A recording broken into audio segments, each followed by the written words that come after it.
Everyone, আমি মৌপর্ণ আমার mini ব্লগে তোমাদের সবাইকে স্বাগত। তো এই ব্লগটা ছিল রবিবারে।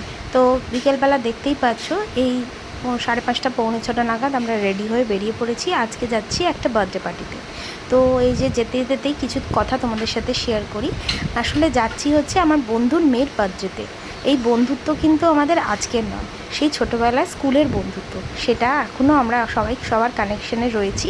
সেজন্য সবার বাচ্চাদের যখন জন্মদিন হয় বা কিছু হয় তখন আমরা আবার একসাথে হই।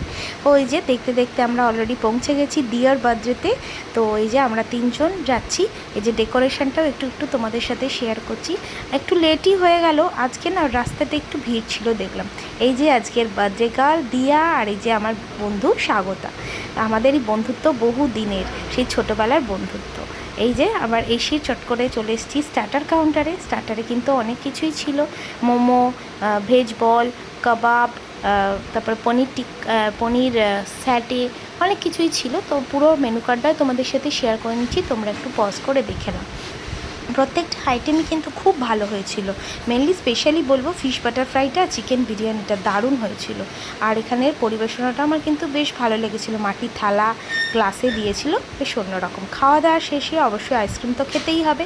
আর এই যে আবার সব বান্ধবীদের সাথে আলাপ করে দিয়ে, যে নবনীতা, এদিকে আরও আছে নবনীতা, আঁখি, স্বাগতা, এদিকে নবনীতার কিউট মেয়ে দেখো, সে হাত নাড়ছে, আর এদিকে সহেলি।